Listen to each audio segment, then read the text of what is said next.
CM पद को लेकर भाजपा शिवसेना में टकराव, सीट बंटवारे पर युति में भारी मतभेद।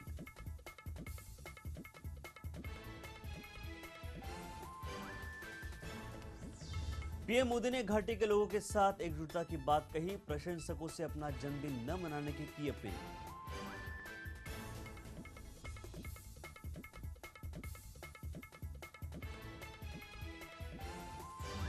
मुंबई बीजेपी अध्यक्ष आशीष शेलार ने की शाहरुख के बंगले की शिकायत, मनपायुक्त सीताराम कुंटे को लिखा पत्र।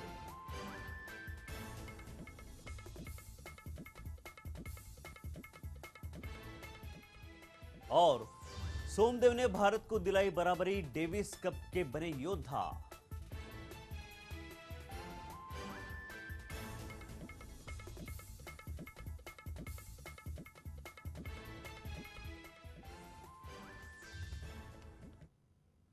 नमस्कार, आप देख रहे हैं लेमन न्यूज में, आपके साथ नितिन माधव। कुछ खास खबरों के साथ महाराष्ट्र की राजनीति में फिर एक बार हलचल मचनी शुरू हो गई। महाराष्ट्र में विधानसभा चुनाव की तारीख का ऐलान होने के बाद ऐसे में शिवसेना और भाजपा में सीटों के बंटवारे को लेकर मतभेद खुलकर सामने आ रहे हैं।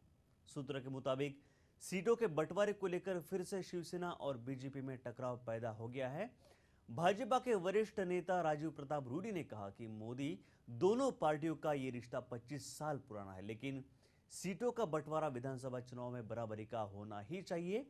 वहीं दूसरी तरफ शिवसेना के नेता उद्धव ठाकरे को सीएम के रूप में प्रोजेक्ट कर रहे हैं, जिसको लेकर बीजेपी के नेता खासे नाराज दिख रहे हैं। वहीं दूसरी तरफ कांग्रेस और एनसीपी में भी सीटों के बंटवारे को लेकर तालमेल नहीं बैठ पा रहा, जिसके कारण महाराष्ट्र में विधानसभा चुनाव को ऐलान होने के बावजूद कोई पार्टी ने अपने उम्मीदवार की सूची अभी तक जाहिर नहीं की। छोटे भाई की बात ना हो तो बेहतर है, ना कोई बड़ा भाई है ना छोटा भाई है। हम सब साझेदारी के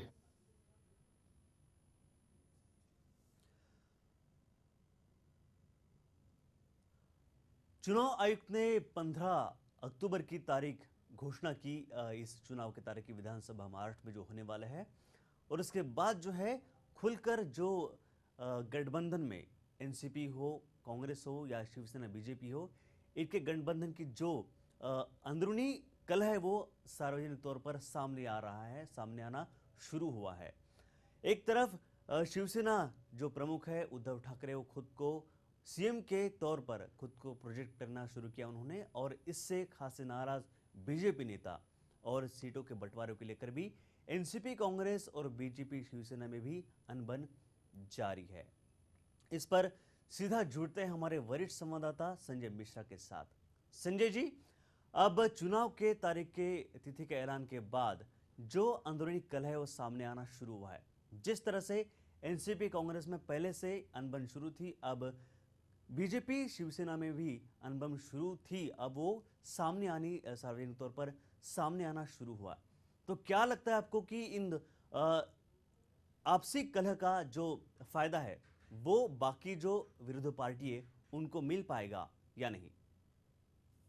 नितिन, आपको बताना चाहते हैं कि महाराष्ट्र में होने वाले विधानसभा चुनाव को लेकर जिस प्रकार से दो बड़े दलों में एक अंतर कलह जो शुरू हो चुका है वह प्रबल है। चाहे वह भारतीय जनता पार्टी, शिवसेना, आरपीआई महायुति की बात हो या फिर राष्ट्रवादी कांग्रेस पार्टी और कांग्रेस पार्टी का आघाड़ी गठबंधन हो, तमाम चीजों पर अभी तक सीटों के बंटवारों को लेकर जिस प्रकार से तनातनी चल रही है, मामला लगातार विवादित हो चला है। एक तरफ शिवसेना पक्ष प्रमुख उद्धव ठाकरे अपने आप को महाराष्ट्र के सीएम, मुख्यमंत्री के तौर पर अपने आप को पेश कर रहे हैं। वहीं दूसरी तरफ भारतीय जनता पार्टी के राज्य से लेकर दिल्ली तक के जो तमाम राजनेता हैं वह कहीं ना कहीं से शिवसेना पक्ष प्रमुख उद्धव ठाकरे के उन तमाम बयानों से नाराज हैं, असंतुष्ट हैं। यही कारण है कि अब भारतीय जनता पार्टी के कार्यकर्ता नहीं चाहते हैं कि सीटों के बंटवारे को लेकर किसी तरह की कोई बातचीत शिवसेना दल के साथ हो। लेकिन कहा जाता है कि महाराष्ट्र की राजनीतिक पृष्ठभूमि में जिस प्रकार से महायुति का दबदबा रहा है, पिछले 25 सालों का यह तालमेल है, आपसी करार है, इन तमाम चीजों पर अब कहीं ना कहीं एक खटास पड़ती नजर आ रही है। चाहे बात करें भारतीय जनता पार्टी के प्रवक्ता माधव भंडारी की, तो उनका साफ तौर पर यह कहना है कि भारतीय जनता पार्टी के कार्यकर्ता नहीं चाहते हैं कि आगामी विधानसभा चुनाव को मद्देनजर सीटों के बंटवारे को लेकर शिवसेना से कोई बातचीत हो। वहीं शिवसेना पार्टी के जो प्रवक्ता संजय राउत हैं उन्होंने तो यहां तक कह दिया नितिन कि जिस तरह से लोकसभा चुनाव के दौरान मोदी की लहर पूरे भारतवर्ष में देखी गई थी, तो महाराष्ट्र के विधानसभा चुनाव में यह मोदी फैक्टर काम नहीं आने वाला है। इस तरह की कोई लहर नहीं है। और यह तल्ख तेवर अख्तियार करते हुए जो प्रतिक्रिया संजय राउत ने दी हो या शिवसेना पक्ष प्रमुख उद्धव ठाकरे ने दी हो, इस बात से लगातार भारतीय जनता पार्टी के खेमे में नाराजगी पसरी हुई है और यह नाराजगी कहीं ना कहीं से दूर होती दिखाई नहीं दे रही है। इसलिए यह कहने में कोई गुरेज नहीं होगा कि यदि यह युति जो गठबंधन है शिवसेना और भारतीय जनता पार्टी का, यदि यह टूट जाए तो इसमें कोई बड़ी बात नहीं होगी। और इस बार कुल मिला के नितिन जो कॉन्फिडेंस है वह पार्टियों के अंदर बड़े पैमाने पर देखा जा रहा है, चाहे वह कांग्रेस पार्टी हो, राष्ट्रवादी कांग्रेस पार्टी हो, शिवसेना की बात करें या भारतीय जनता पार्टी की बात करें। चूंकि शिवसेना भारतीय जनता पार्टी के साथ में आरपीआई का भी एक बड़ा योगदान है। आरपीआई का अस्तित्व उतना प्रबल नहीं है जितना कि शिवसेना और भारतीय जनता पार्टी का। इसलिए हाशिए पर खड़ी आरपीआई जहां अपने सीटों की मांग कर रही है, तो वहीं दूसरी तरफ अभी भी कोई भी तालमेल शिवसेना और भारतीय जनता पार्टी के बीच में सीटों के बंटवारे को लेकर नहीं हो पाया है। कयास ये लगाया जा रहा है कि यह गठबंधन किसी भी समय टूट सकता है। संजय जी, अब हर एक पार्टी, हर एक पक्ष जो है वो खुद के बलबूते पर चुनाव लड़ना चाहता है, तो क्या इसे विश्वास कहेंगे या हर पार्टी का अपना अति आत्मविश्वास कहेंगे? देखिए, ये विश्वास और आत्मविश्वास से हटकर यह ओवर कॉन्फिडेंस है। ये अति विश्वास जो है वह व्यक्ति को नुकसान देता है और इस नुकसान का यह नुकसानी उठानी पड़ेगी उन तमाम दलों को जो समय रहते ही अपनी निर्णायक नतीजे तक नहीं पहुंच पाते। बात की जाए एकनाथ खड़से की, भारतीय जनता पार्टी के विरोधी महाराष्ट्र सरकार में बतौर विरोधी पक्ष नेता है एकनाथ खड़से। उनका साफ तौर पर यह कहना है कि जिस दल का विधायक सबसे ज्यादा होगा, जिस दल के विधायकों की संख्या सबसे ज्यादा होगी, मुख्यमंत्री उसका होगा। लेकिन बड़े दिलचस्प की बात यह है नितिन कि अब तक सीटों का बंटवारा नहीं हो पाया है और मुख्यमंत्री कौन बनेगा इसके नामों पर पुरजोर ध्यानाकर्षण करने की बात की जा रही है। तो कहीं ना कहीं ये गठबंधन में एक दरार पड़ने की कवायद कही जा सकती है। संजय जी, ये सत्ता ही है, सत्ता का लालच है जो दोनों पक्षों को एकजुट लाया था, और क्या ये सत्ता का ही लालच है जो इनको दूर सारने में भी मददगार है या फिर इसका कारण बन गया है?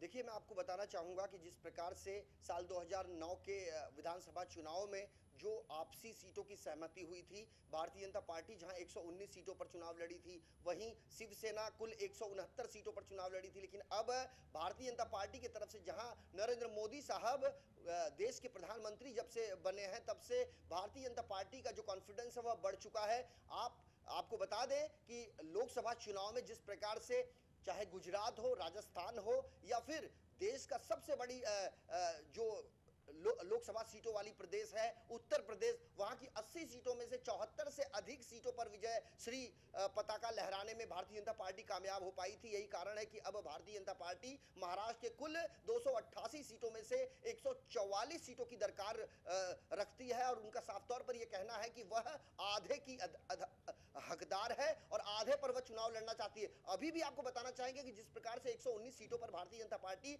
गत विधानसभा चुनाव में जो प्रत्याशी उतारी थी, उसमें भी शिवसेना के मुकाबले भारतीय जनता पार्टी के विधायक आज भी ज्यादा है। यही कारण है कि महाराष्ट्र सरकार में बतौर विपक्ष की जो भूमिका है वह भारतीय जनता पार्टी के पाले में है। लेकिन शिवसेना पक्ष प्रमुख का सार्वजनिक तौर पर दिया गया वह बयान कहीं ना कहीं से चुभ रहा है भारतीय जनता पार्टी में। और अब यह अस्तित्व की लड़ाई बन चुकी है नितिन। सीटों के बंटवारों को लेकर यदि सही समय पर नतीजा नहीं निकल पाया तो यकीनन शिवसेना अपने दम पर चुनाव लड़ेगी, वहीं भारतीय जनता पार्टी भी अपने दम पर चुनाव लड़ने की पूरी तरह तैयारी में है। उद्धव ठाकरे ने साफ तौर में सामना में कहा है कि हम किसी भी तरह से सीटों के बंटवारे लेकर हम समझौता नहीं करेंगे। उन्होंने अपने हर उम्मीदवार को तैयार रहने के लिए कहा है।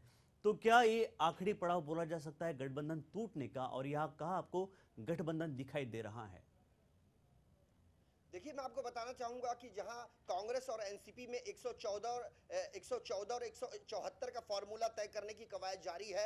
अभी अभी सूत्रों के हवाले से जो खबर आई है, जो सीटों का बंटवारा है कांग्रेस और एनसीपी का, उसमें कांग्रेस 174 सीट का दावा कर रही है, वहीं एनसीपी को 114 सीटें देने की बात की जा रही है। लेकिन इस पर भी दोनों पार्टियों में कोई भी अब तक समझौता नहीं हो पाया है। लिहाजा राष्ट्रवादी कांग्रेस पार्टी अकेले दम पर चुनाव लड़ना चाहती है। गत दिनों मुंबई के यशवंतराव प्रतिष्ठान से साफ तौर पर सिर्फ राष्ट्रवादी कांग्रेस पार्टी सुप्रीमो शरद पवार ने अपने पार्टी का ऐलान भी कर दिया और उन्होंने यह भी कह दिया कि यदि समझौता नहीं हुआ तो अकेले दम पर चुनाव लड़ने में राष्ट्रवादी कांग्रेस पार्टी सक्षम है। लेकिन दोनों बड़े दल, चाहे वह शिवसेना भारतीय जनता पार्टी हो या फिर कांग्रेस और एनसीपी, दोनों में सीटों के बंटवारों को लेकर अब तक निर्णय नहीं हो पाया है। लिहाजा कभी भी यह गठबंधन टूट सकता है और 25 सालों का खास करके जो रिलेशन है, जो नाता है, जो रिश्ता है शिवसेना और भारतीय जनता पार्टी का,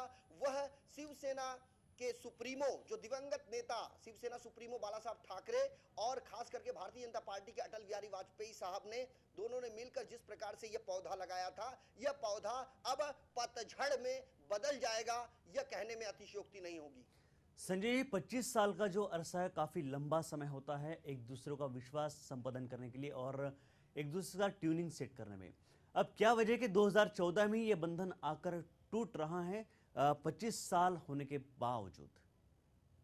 देखिए, 25 सालों का जो सफर रहा है काफी मजबूत सफर था और ऐसे में दोनों पार्टी के समझदार जो नेता थे वह निर्णय लेने में देरी नहीं लगाते, क्योंकि यदि गठबंधन हमारा प्रबल होगा तो चुनाव लड़ने में कोई तकलीफ और कोई निराशा सामने नहीं दिखाई देगी। और सीटों के बंटवारों को लेकर कहीं ना कहीं से जो बयानबाजी का दौर चल रहा है, उसमें यदि कोई विवादित बयान कोई नेता देता है तो उसका जो असर है साफ तौर पर पार्टी पर पड़ता है। पार्टी की जो जड़ें हैं, जिस प्रकार से उसे मजबूत होनी चाहिए, उसे खोखले करने की कवायद कही जा सकती है।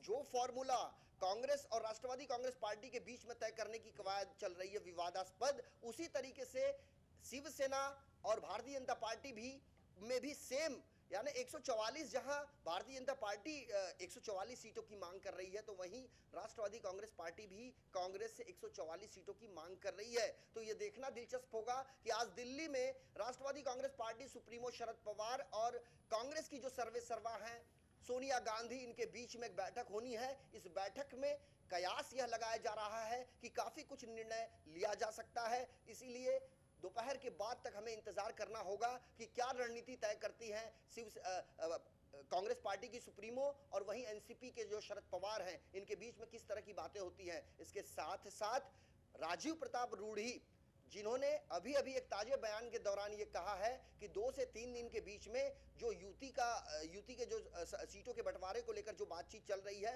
वह कहीं ना कहीं से निर्णायक भूमिका में होंगे। लेकिन इसी बीच शिवसेना के जो नेता हैं, चाहे वह संजय राउत हो, चाहे अन्य कोई भी विधायक हो, वो किसी सूरत में नहीं चाहते हैं कि शिवसेना के पक्ष प्रमुख उद्धव ठाकरे के अलावा कोई दूसरा चेहरा मुख्यमंत्री के तौर पर महाराष्ट्र में आए।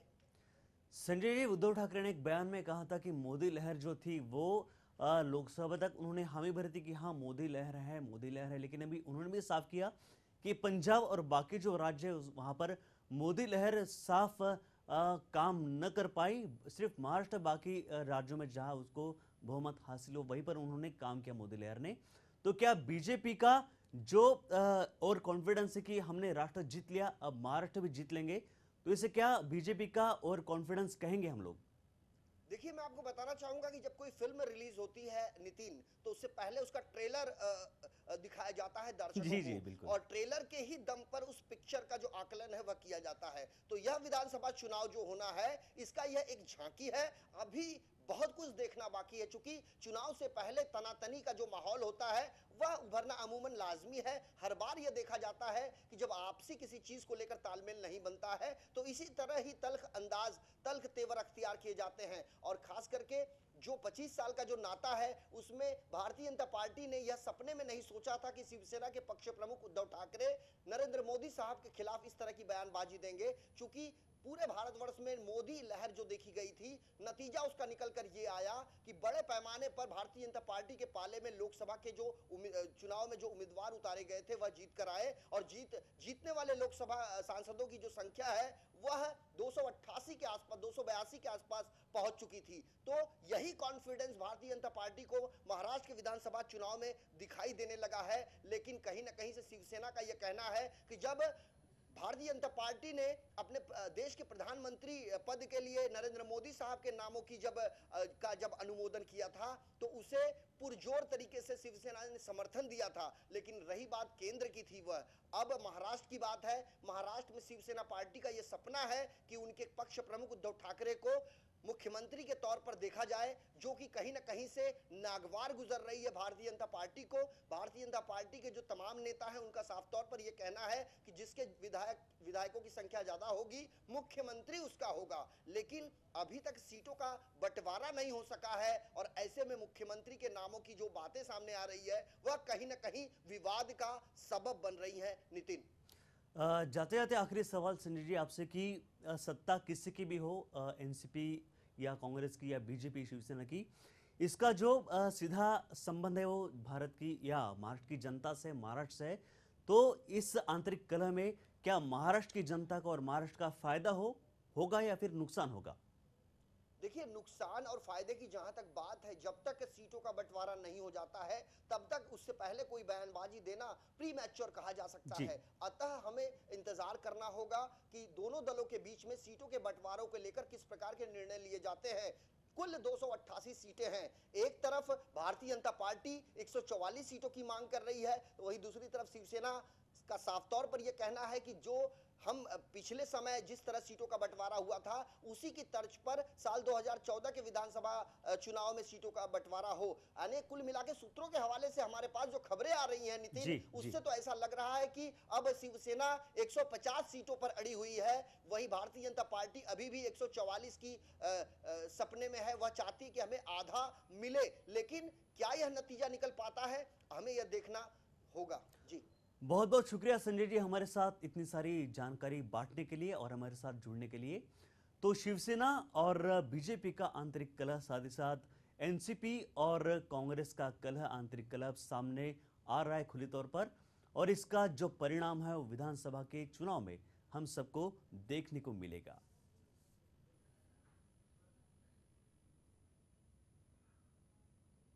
वहीं दूसरी तरफ शिवसेना प्रमुख उद्धव ठाकरे ने सीट बंटवारे पर भाजपा पर कटाक्ष करते हुए कहा कि मोदी लहर पंजाब और पश्चिम बंगाल में क्यों नहीं दिखाई दी, ऐसा सवाल उद्धव ठाकरे ने किया है। जो बात मैं कह रहा हूं, पश्चिम बंगाल में लहर चली क्या? तमिलनाडु में लहर चली? नवीन पटनायक जी के यहाँ लहर चली? पंजाब में लहर चली? बाकी जगह लहर नहीं चल रही है, महाराष्ट्र चली, यूपी में चली, तो वो भी एक है ना, साथी कौन है उसके ऊपर भी निर्भर करता है। लहर आनी चाहिए, नहीं आनी चाहिए। अगर हम बदनाम होते तो लहर यहां भी। फिलहाल यह वक्त हो चला छोटे से ब्रेक का, जल्द हाजिर होते हैं।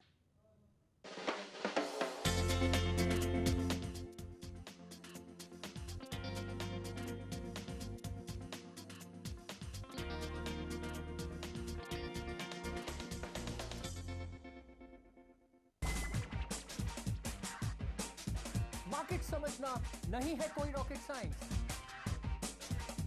लॉजिकल होते हैं इसके लोज और हाई। जब अनलॉक होगा ये लॉजिक, तब फिर आपकी इन्वेस्टमेंट करेगी मैजिक। बाजार पर होगी बारीक नजर, हर इन्वेस्टर बनेगा सिकंदर जब देखेगा हमारे साथ लेमन्स स्मार्ट इन्वेस्टर।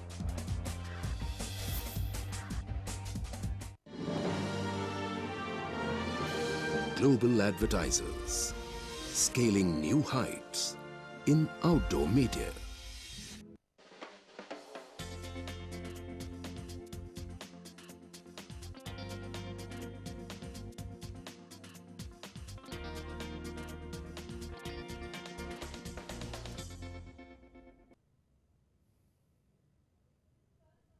ब्रेक के बाद स्वागत है आप सभी का। बढ़ते आगे, मुंबई मनपा में बांद्रा स्थित शाहरुख खान के बंगले में जो मन्नत है वहां पर वैनिटी वैन खड़ी करने का जो मामला है वो तुल पकड़ता जा रहा है।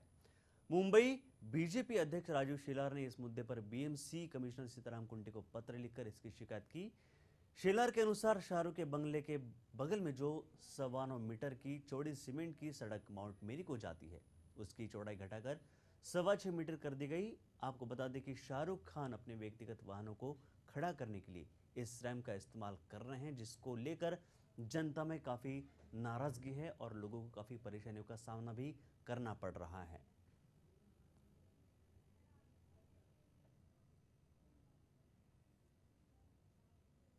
हाल ही में लव जिहाद और गरबा आयोजन पर विवादास्पद बयान देने वाले नेता प्रवीण तोगड़िया से हमारी टीम ने खास बातचीत की। सुनते क्या कुछ कहा। आज हमारे साथ खास बातचीत करने के लिए मौजूद है विश्व हिंदू परिषद के वरिष्ठ नेता प्रवीण भाई तोगड़िया।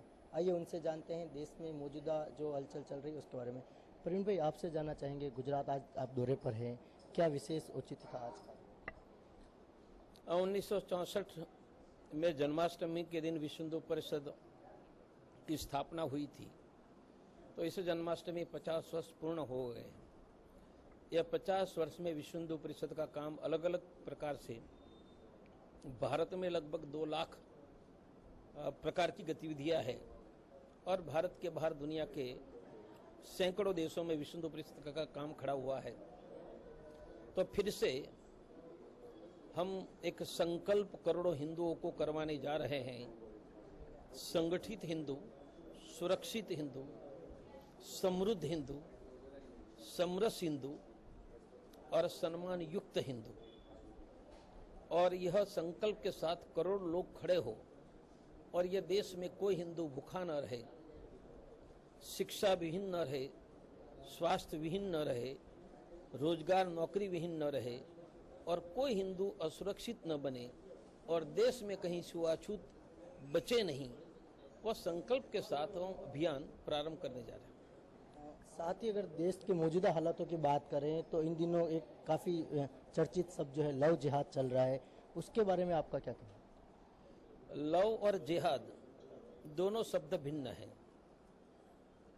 जिहाद गैर मुस्लिमों के विरुद्ध किया जा रहा युद्ध है और प्यार है। दुर्भाग्य से कुछ इस्लाम के लोगों ने प्यार को जिहाद का एक वेपन बना दिया है। आप कहेंगे कि क्या किसी मुसलमान को अन्य मजहब की लड़की से प्यार करने का अधिकार नहीं है? जो सही अर्थ में कोई हुसैन सुमित्रा से प्यार करता तो हिंदुस्तान में एक नमूना बताओ, किसी हुसैन ने प्यार के कारण इस्लाम मजहब छोड़कर हिंदू बन गया है? ऐसा उदाहरण तो नहीं है। और देश में सिविल मैरिज की व्यवस्था है, तो हिंदू लड़की से विवाह करने के बाद मुसलमान वो लड़की को हिंदू धर्म का पालन करने दे, तब तो लगता है कि सम्मान करता है। पर सविता शाहबानू बन रही है तो लगता है ये प्यार नहीं है, यह जनसंख्या बढ़ाने की जिहाद है। और हमारी बहन बेटियों को मुगलों के समय में भी निशाना बनाया जाता था, आज बना रहा है।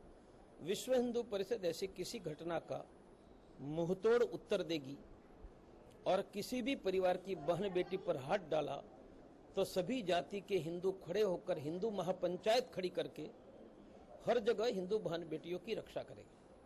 गुजरात में अभी गरबा आने वाले हैं, इस दौरान चर्चा हो रही है कि विश्व हिंदू परिषद जो है गरबा पंडाल में मुस्लिम युवकों को प्रवेश ना मिले, ऐसी कुछ योजना चला रहे हैं, इसमें कितनी सच्चाई है, इसके बारे में आप कुछ? बिल्कुल सच है। हमारा सभी गरबा मंडली, गरबा उत्सव, पार्टी प्लॉट के आयोजकों को आह्वान है कि एक भी मुसलमान युवक को वहां प्रवेश न दिया जाए। कैसे ये सुनिश्चित करेंगे? युवकों का आइडेंटिटी कार्ड, पहचान पत्र देखा जाए। आप कहेंगे कि मुसलमानों को गरबा में आने का अधिकार नहीं है। डॉक्टर प्रवीण तोगड़िया कहता है कि मुसलमानों को गरबा में पांव रखने का अधिकार नहीं है। क्यों नहीं है? क्या मक्का में जाने का हिंदुओं को अधिकार है? नहीं दिया है। तो गरबा या दुर्गा मैया, अंबा माता की उपासना का स्थान है और दुर्गा मैया का मंदिर तोड़ने वाले मुसलमान को गौमांस खाने वाले मुसलमान को दुर्गा माता के नजदीक पांव रखने का कोई अधिकार नहीं है। इसलिए कोई मुसलमान दरगाह के नजदीक भी न आए और इसलिए हर एक गरबा में युवकों की बजरंग दल की एक सुरक्षा टुकड़ी बनाई जाए और कोई आने का साहस करे तो उनकी स्वागत की भरपूर व्यवस्था की जाए। एक तरफ लव जिहाद को लेकर आप लोग काफ़ी तैयारी कर रहे हैं, दूसरी तरफ देश के गृह मंत्री राजनाथ सिंह उन्होंने कल बताया कि लव जिहाद जैसा सबसे वो अनभिज्ञ है, उनकी जानकारी में ऐसा कुछ हो रहा है, ऐसा उनको कोई सूत्रों ने बताया नहीं। इस पर आपका क्या? मैं राजनाथ सिंह का प्रवक्ता नहीं हूँ ना, मैं विश्व हिंदू परिषद का प्रवक्ता हूँ, इसलिए राजनाथ सिंह को पूछो, मुझे जो कहना था मैं कह दिया। धन्यवाद। तो ये थे विश्व हिंदू परिषद के वरिष्ठ नेता जिनका साफ कहना था कि लव जिहाद से निपटने की तैयारी विश्व हिंदू परिषद अपने स्तर पर करने में जुट चुका है और आने वाले दिनों में अगर ये जो तथाकथित लव जिहाद जिस तरीके से चल रहा है खत्म नहीं हुआ तो इसका मुंह तोड़ जवाब दिया जाएगा। कैमरामैन नीरव राज्यगुरु के साथ मनोज शर्मा, चैनल 1 राजकोट। हज यात्रियों का पहला जत्था मुंबई के छत्रपति शिवाजी टर्मिनल से रवाना हो चुका, जहां पर महाराष्ट्र के पालक मंत्री नसीम खान ने हाजियों के लिए सुखद हज की कामना के साथ यात्रियों के लिए महाराष्ट्र सरकार की तरफ से दी गई सुविधाओं की जानकारी भी दी। हर तरह से उनके लिए आसानी पैदा की गई है, हर चीज़ों पर बारीकी से नज़र रखी गई है, चाहे मराठवाड़ा के हाजी हों, चाहे विदर्भ के हों या मुंबई के ज़रिए जाने वाले लोग हों। पहली फ़्लाइट महाराष्ट्र के हाजियों की 7-8 दिन पहले यहाँ पर औरंगाबाद से शुरू हुई है। दूसरी फ़्लाइट आज मुंबई से हो रही है। आने वाले दिनों में विदर्भ से नागपुर से शुरू तीसरी फ़्लाइट जाएगी। इस तरह से रेगुलर जाएगी और तीनों जो एम्बार्केशन पॉइंट हैं उसके ऊपर स्टेट हज कमेटी के लोगों को पूरी तरह से निगरानी करने की हिदायत दी गई है। हमारे स्टेट हज कमेटी के जितने भी अफसरान हैं, जितने भी मेंबर नए मुंतखब हुए हैं, जो अपॉइंट हुए हैं नए, उनको पूरी तरह से रखी गई है। मैं खुद निगरानी रख रहा हूँ। महाराष्ट्र के हमारे माइनॉरिटी अफेयर्स के मिनिस्टर, इनकी देख रेख में मुंबई से आज ये पहला जत्था जो हमारा रवाना हो रहा है, मैं सबसे पहले सभी हाजियों को मुबारकबाद देता हूं और अल्लाह ताला से दुआ करता हूं कि हमारे हाथ से कोई गलत काम नहीं होने पाए, इसके लिए वो दुआ करें। जैसे हमारे नसीम खान साहब ने बताया और यहाँ की इंतजामात मैं देख रहा हूँ, हमारे भाईजान जो इब्राहिम भाईजान हैं, हमेशा हर साल जब यात्रा करने के लोग जाते हैं, हज यात्री जाते हैं, तो उनकी खिदमत में हमेशा यहाँ लगे रहते हैं। फिलहाल इस बुलेटिन में बस इतना ही। दीजिए पूरी टीम को इजाजत। नमस्कार।